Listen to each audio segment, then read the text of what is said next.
वालेकुम, वेलकम करते हैं आपको अपने इस यूट्यूब चैनल पर। आज का व्लॉग स्टार्ट करते हैं। अभी शॉप पर है, हम व्लॉग बना रहे हैं। गर्मियों का मौसम चल रहा है तो सोलर प्लेट जो है वो रिपेयर कर रहे हैं। 5 सोलर पैनल को बॉक्स लगा दिया है और 3 बाहर पड़े हैं, वो आपको रिव्यू कराते हैं। वो भी हारी हो सके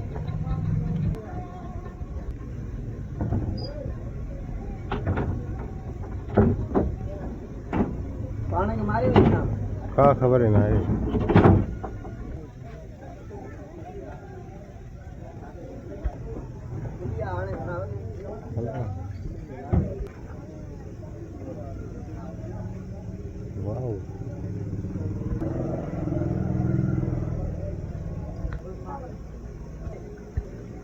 1 2 3 4 5 ये पड़े हैं, 3 बाहर पड़े हैं, उनको बॉक्स लगाने हैं। ये बॉक्स पड़े हैं इधर।